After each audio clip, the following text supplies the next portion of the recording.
తాకట్లో ఉన్న మీ బంగారాన్ని విడిపించి ఆ రోజు ఆన్లైన్ రేటుకి కొంటాం. Sharma gold company. ఎలా ఉన్నారు? అంత బాగున్నా. రాజశేఖర్ రెడ్డి గారు చాలా ఇష్టలు మీరు, తర్వాత మోహన్ రెడ్డి గారు కూడా చాలా ఇష్టలుగానే మారారు. ఈ పరిస్థితుల్లో అసలు వైఎస్ఆర్ కాంగ్రెస్ పార్టీని వీడాల్సిన అవసరం ఏమొచ్చింది? 2019లో గెలిచిన తర్వాత నేను అనుకునేది ఒకటి, నేను సర్వీస్ మోటివ్లో డిపార్ట్మెంట్లో ఉన్నప్పుడు నేను కానీ నా ఫ్రెండ్ ఎమ్మెల్సీ ఎస్ రత్నం కానీ సెక్రటరియట్లో కానీ ఎవరన్నా మా దగ్గరికి వచ్చినా మేము వాళ్ళని తీసుకుపోయి వాళ్ళ దగ్గర కన్సర్న్ వాళ్ళ దగ్గర మినిస్టర్ దగ్గర, ఎందుకంటే చాలామంది సీఎంల దగ్గర పనిచేసినాము ఇది చేసినాము కాబట్టి తీసుకుపోయి చేపించి వాళ్ళకి టీలు దాపించి పంపించేవాళ్ళం మనం. అది ఒక మొదటి నుంచి కూడా నాకు, నేను ఉద్యోగంలో చేరినప్పటి నుంచి కూడా మీరు కర్నూలులో కూడా తెలుసుకుంటే కర్నూలులో లెప్రసీ కాలనీలో ఈరోజు ఆ కాలనీ వాళ్ళు ఊరి బయట పెట్టిన దానికి వికాస్ రాజు, తర్వాత మా సాయి ప్రసాద్ గారు కలెక్టర్ జాయింట్ కలెక్టర్ ఉన్నప్పుడు వాళ్ళతో మాట్లాడి వాళ్ళతో చేసి, తర్వాత దానకిషోర్ గారు వీళ్ళందరితో వాళ్ళకు ఆటోలు ఇప్పించి వాళ్ళకు ఒక హౌస్లు కట్టించి అప్పట్లోనే మేము ఇవన్నీ కూడా ఒక సోషల్ సర్వీస్ చేయాలనే ఉద్దేశంతో ముందుకు పోయినామన్న. ఎందుకంటే మా ఫాదర్ ఒక ఎలిమెంటరీ స్కూల్ టీచర్, మా ఫాదర్ అంతా కింద కూర్చొని భోజనం చేసేటప్పుడు ఎప్పుడు చెప్పేవాడు, ప్లేట్లో ఒక మెతుకు ఉండకూడదు, ఈ అన్నం గురించే మనం బతుకుతున్నాము, ఇప్పుడే కానీ నీ ప్లేట్ నువ్వే శుభ్రం చేసుకో, ఈ రోజు వరకన్నా నా ప్లేట్ నేనే కడుక్కుంటే ఇంట్లో, నా వైఫ్ని కూడా కడగనిచ్చు. అది మా వాళ్ళందరికీ కూడా తెలుసు, నియోజకవర్గంలో అందరికీ కూడా తెలుసు. ఒక్క మెతుకు నా ప్లేట్లో ఉండదు. అది నేను మా ఫాదర్ మాకు నేర్పించినవి కొన్ని విలువలు నేర్పించినారన్న. ఆయన 10 మందిని చదివించి ఉద్యోగస్తులను చేశాడు.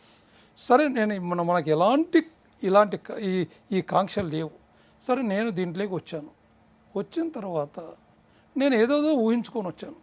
కానీ ఊహించుకొని వచ్చినప్పుడు అంటే డబ్బు గురించి నాకు ఏ చిన్న ఆశ కూడా లేదు.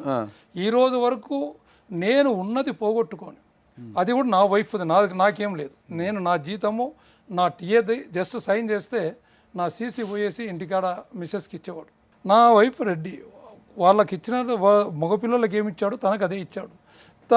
అది ఆమె కర్నూలులో అక్కడ ఇక్కడ ల్యాండ్స్ తీసి పెట్టుకోండి అప్పట్లో పెట్టుకొని, అది మొన్న మేము ఎలక్షన్లప్పుడు 1 crore ఉండేది 63 లక్షలకు అమ్మినాం. ఈరోజు అది 4,20,00,000 పర్ ఎకర్. అంటే నాకు ఎంత లాస్ అమ్మా.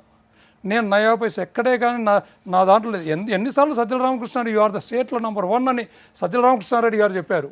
ఇంత నంబర్ 1 మీరు ఎందుకు పార్టీ మారారంటే అదే చెప్తానన్నా. సీఎం గారు అయితే శ్రీదేవమ్మ కొడుకు పెళ్ళికి వచ్చినప్పుడు ఫ్లైట్ దిగితేనే హెలికాప్టర్ దిగి మేమంతా బొకేలిస్తుంటే నా దగ్గరకు వచ్చి అందరూ ఆల్ మినిస్టర్స్ ఉన్నారు.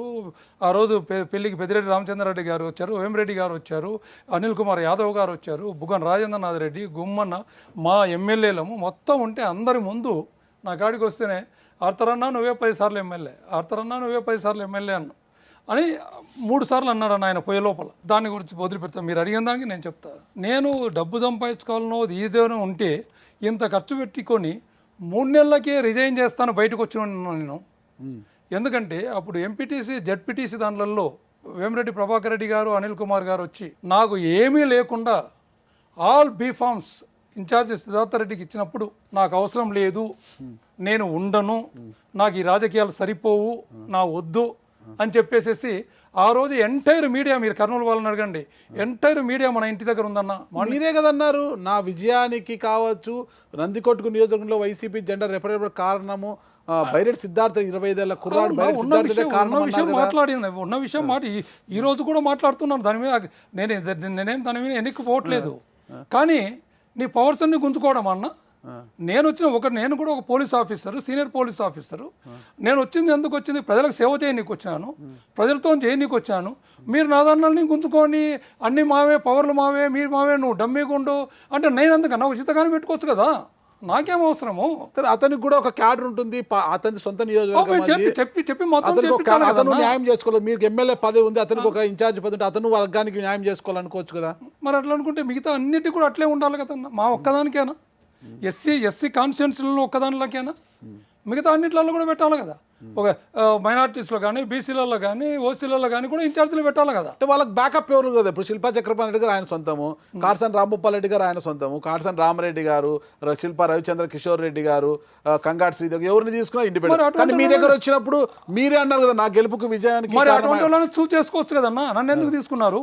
డబ్బులు మనవి, తిరిగినాము, రాత్రి పౌరులు కష్టపడి కరోనా టైంలో నేను చేసిన దానికి నాకు world book of London Guinness book achievement award వచ్చింది. మరి మనం చేస్తేనే కదన్నా ఈ రోజు వరకు. కానీ ఓకే, నో ప్రాబ్లం. మీకు ఏదన్నా ఉంటే ఇప్పుడు మనం ఉన్నారు, ఇప్పుడు కలెక్టర్ దగ్గరకు పోతే కలెక్టర్కి అంతా నేను పెద్ద నేను చీఫ్ సెక్రటరీ రిటైర్ అయిపోయి వచ్చాను, నువ్వు కలెక్టరే కదా, నేను చెప్పింది నువ్వు చేయని ఒక రిటైర్డ్ కలెక్టర్ మాట్లాడితే వింటారన్న కలెక్టర్ పవర్స్ కలెక్టరే. రాజ్యాంగంలో డాక్టర్ బాబాసాహెబ్ అంబేద్కర్ గారు ఎస్సీలకు ఏమి పవర్స్ ఉన్నాయి, ఎమ్మెల్యేలకు ఏం పవర్లు ఉన్నాయి, ఎంపీలకు ఏం పవర్లు ఉన్నాయి, మినిస్టర్లకు ఏం పవర్లు ఉన్నాయి, సీఎంకి ఏం పవర్లు ఉన్నాయని రాజ్యాంగంలో రాసినాడన్నా. దాన్ని తీసేసి మీరు మొత్తం వాళ్ళకి ఇచ్చేసి మరి నన్ను నమ్ముకున్న వాళ్ళు కూడా ఉన్నారు కదన్నా.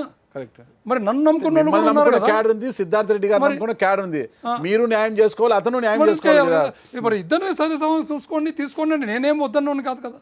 నేను ఎప్పటికీ ఈ రోజు వరకు కూడా ఈ 5 ఏళ్లలో కూడా అన్నా, ఫస్ట్ ఒకసారి నేను రిజైన్ చేయడానికి మొత్తం ఎంటైర్ మీడియా వచ్చినప్పుడు దాంట్లో అంతా స్క్రోలింగ్లో వస్తుంటే అప్పుడు బొత్స సత్యనారాయణ గారు, పెద్దిరెడ్డి రామచంద్రారెడ్డి గారు, సుచరిత అప్పుడు హోమ్ మినిస్టర్ ఆమె, తర్వాత నారాయణ స్వామి గారు, చాలామంది ఎమ్మెల్యేలు మినిస్టర్లు వాళ్ళందరూ ఫోన్ చేశారు, ఎందుకు తొందరపడొద్దు అన్నీ సర్దుకుంటాయి అది ఇది. తర్వాత వేమిరెడ్డి ప్రభాకర్ రెడ్డి గారు మాకు ఇన్ఛార్జ్ ఉన్నాడు, ఆయన నాతో మాట్లాడినాడు.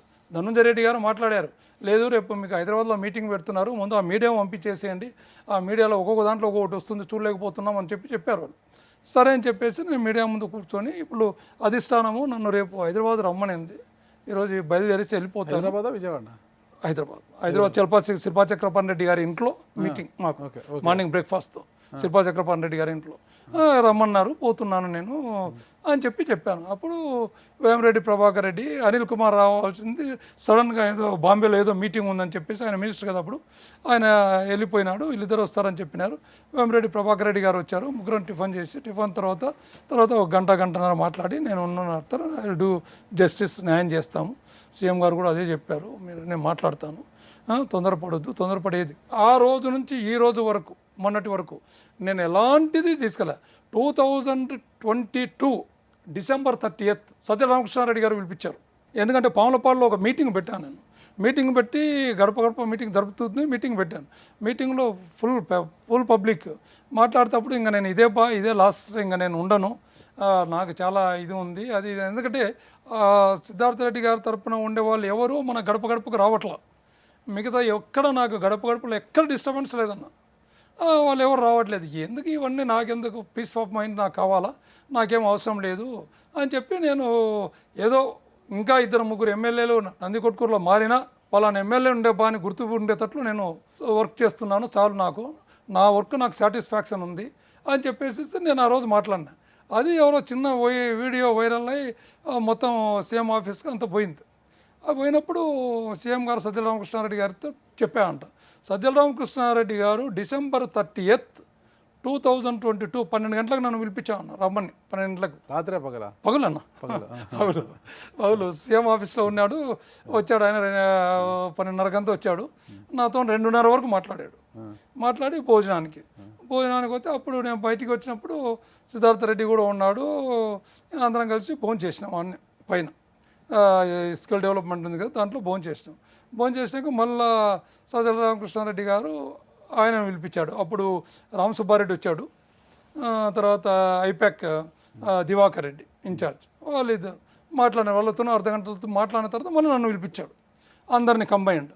మాట్లాడినప్పుడు అంటే లేదు సార్ నాకు ఇంట్రెస్ట్ లేదన్నా, నేను ఇది ఉంటాను అంటే చెప్తే, లేదబ్బా నువ్వు అట్లా బాగున్నారు, ఇద్దరు కలిసి మంచిగా చేసుకోండి, అది ఇది వాళ్ళు కూడా అందరూ వస్తారు నీతో పాటు అని చెప్పాడు. వాళ్ళు కూడా అందరూ వస్తారు, నీది కంప్లైంట్ అదే కదా, వాళ్ళు రావట్లేదనే కదా, వాళ్ళు కూడా వస్తారు, ఇది నా కార్యక్రమం కాదు కదన్న, జగన్ రెడ్డి గారి కార్యక్రమం. మీరే అన్నారు గడప యువర్ ద నంబర్ 1, స్టేట్లో నంబర్ 1 ఉన్నవారు మీరే చెప్పారు, మీ నోటితో నుంచి ఎన్నిసార్లు చెప్పారు చెప్పండి. ఎస్ ఉన్నాయి చెప్పాను నేను అని ఆయన అన్నాడు. నువ్వు కాకుండా వేరే వాళ్ళు ఉంటే ఇది నందికొట్కూరు కుక్కలు చెప్పిన విస్తరైపోయేది అని కూడా అన్నాడు ఆయన, ఇదే మాట అన్నాడు. అంటే సరే అన్న ఓకే అని చెప్పేసి మళ్ళీ అందరిని కలిపి ఒక 3/4 గంట మాట్లాడి ఇంకా నేను సాయంత్రం బయలుదేరేసి వచ్చాను. వచ్చిన తర్వాత మళ్ళా 2023, ఇది 2022 డిసెంబర్లో జరిగింది. 2023 జూన్ 12 మళ్ళీ రమ్మన్నాను. నన్ను రమ్మంటే పోయినా, సత్యరామకృష్ణ రెడ్డి గారు పోయినా.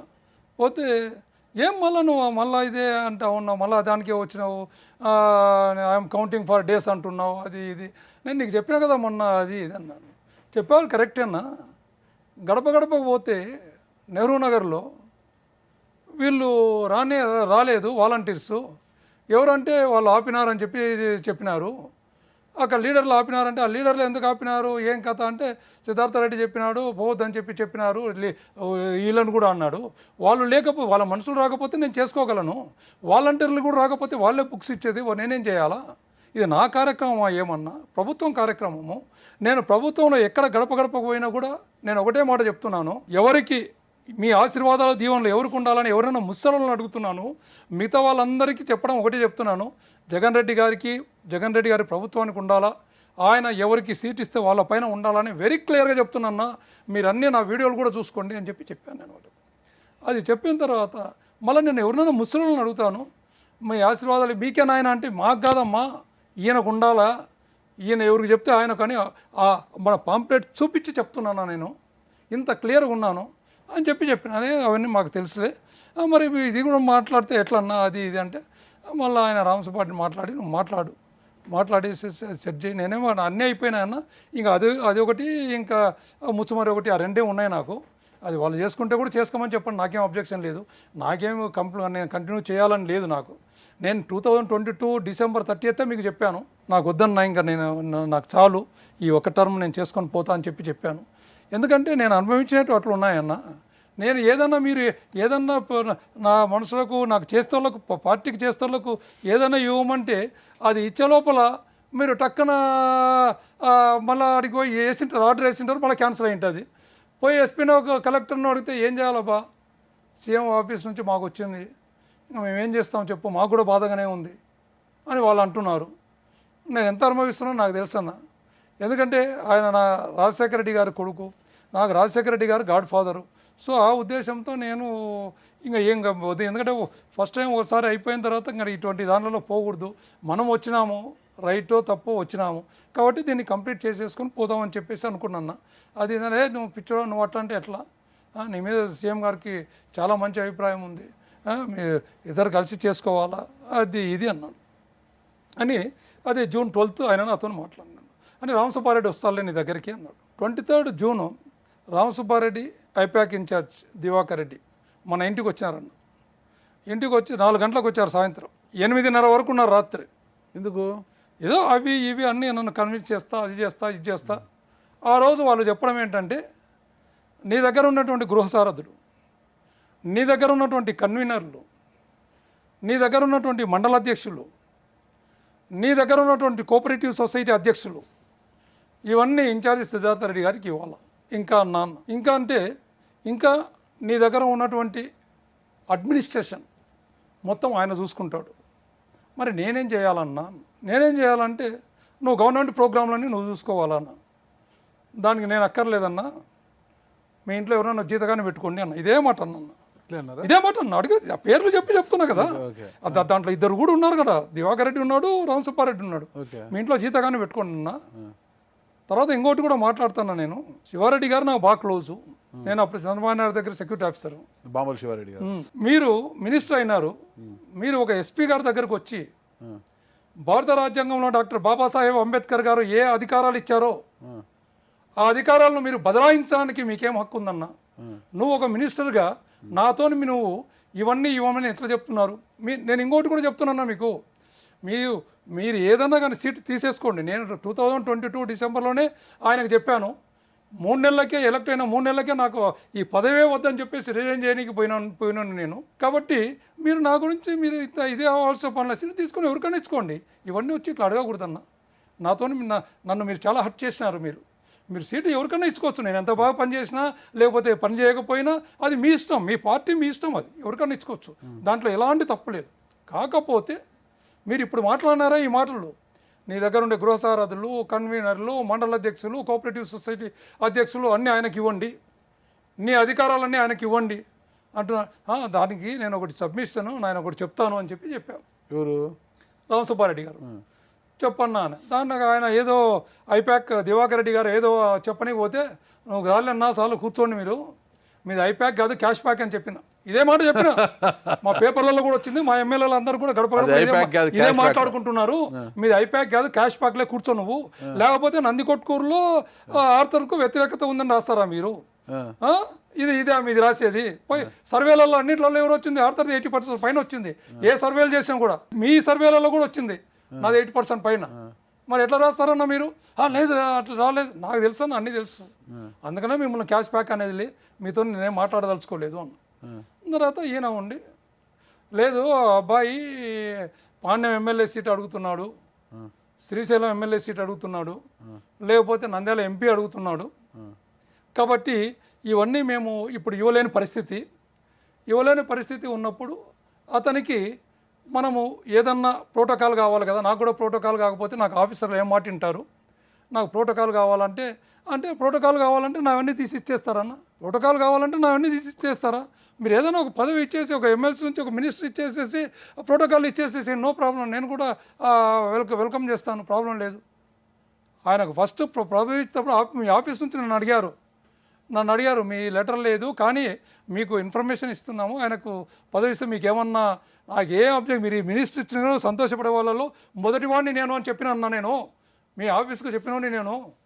అది మీకు తెలుసో తెలియదో, ఎవరికైనా తెలుసో తెలియదో, మీ వాళ్ళు నాకు ఫోన్ చేసి అడిగినప్పుడు నేను చెప్పిన వర్డ్ ఇది. సుమన్ టీవీలో మీ పర్సనల్ అండ్ బిజినెస్ ప్రమోషన్స్ కోసం కింది నెంబర్కి కాంటాక్ట్ చేయండి.